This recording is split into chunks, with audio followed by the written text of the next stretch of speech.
Bonjour à tous, je suis Guy Michel Noël, votre formateur en BTS, MCO et NDRC, et notamment dans les matières de bloc 2, donc animation et dynamisation de l'offre commerciale.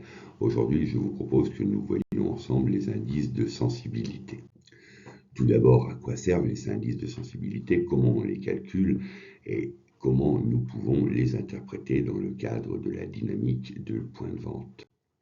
À quoi servent tout d'abord les indices de sensibilité? Le calcul des indices permet d'évaluer la rentabilité d'une offre dans le linéaire et évidemment de vérifier si la place accordée dans le linéaire au produit ou à la famille de produits est justifiée par rapport aux ventes et au chiffre d'affaires, à la marge qu'il réalise. Nous avons donc deux indices, un indice au chiffre d'affaires, donc selon le volume des ventes réalisées, et un indice à la marge en fonction de la marge brute que les produits ou les familles de produits dégagent.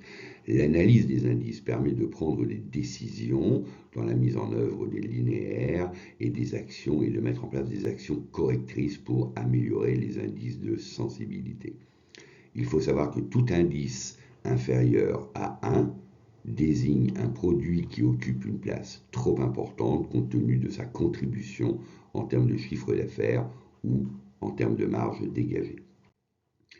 La première étape consiste à calculer les contributions, c'est-à-dire la part en pourcentage au linéaire développé. Donc la part en pourcentage par rapport au linéaire développé, donc c'est égal au linéaire développé par le produit par rapport, donc divisé au linéaire total du rayon. Par rapport au chiffre d'affaires, donc nous calculons le chiffre d'affaires du produit par rapport au total du chiffre d'affaires du rayon. Et à la marge, évidemment, la marge brute dégagée par le produit divisée par le total de la marge du rayon. Et là, nous obtenons la contribution qui est attendue dans la première analyse. La deuxième étape est de calculer les indices de sensibilité. Donc l'indice de sensibilité par rapport au chiffre d'affaires, c'est égal au chiffre d'affaires du produit divisé par le total du chiffre d'affaires du rayon, que l'on divise par le linéaire occupé par le produit divisé par le linéaire total du rayon multiplié par 100.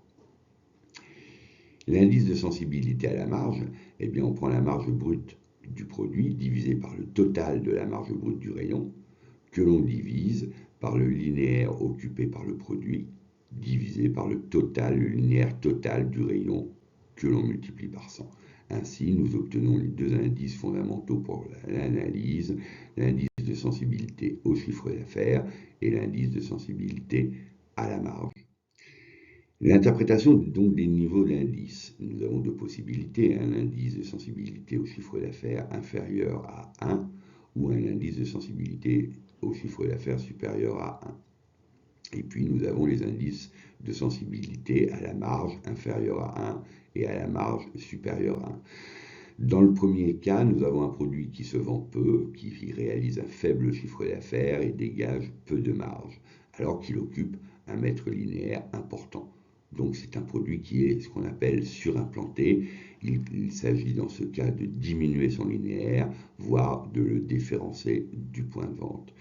Dans le cadre d'un indice donc au chiffre d'affaires inférieur à 1, mais à la marge supérieure à 1, nous avons un produit qui se vend peu, donc qui est faible en chiffre d'affaires, mais par contre qui est générateur de marge.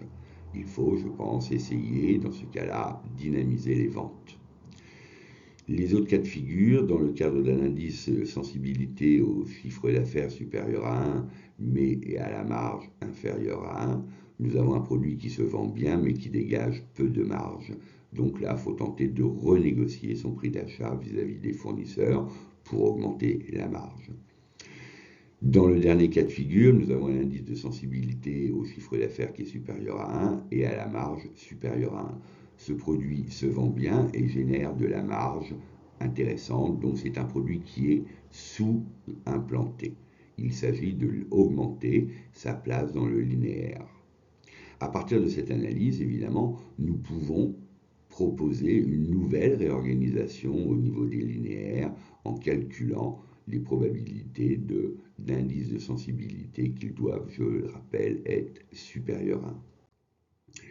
En synthèse, il est important que vous connaissiez dans la matière donc ad hoc les contributions linéaires au chiffre d'affaires et à la marge, que vous sachiez calculer les indices de sensibilité tant au chiffre d'affaires qu'à la marge. Et dans le cadre de votre fiche, notamment la fiche numéro 2 du bloc 2, puisque c'est l'organisation de l'espace commercial, il est attendu par le jury que vous maîtrisiez ces calculs d'indices pour que vous puissiez proposer une nouvelle organisation de votre espace commercial. N'oubliez jamais que la clé du succès, c'est vous-même, c'est vous qui travaillez. Nous, formateurs, nous ne sommes là que pour vous accompagner, vous faire part de nos connaissances, de notre formation, de notre expérience et de mettre tout ceci à votre profit. N'hésitez pas, si vous appréciez mes vidéos, à les liker, à commenter si vous souhaitez des compléments d'information, à vous abonner en actionnant la cloche, comme ça vous serez informé dès leur production.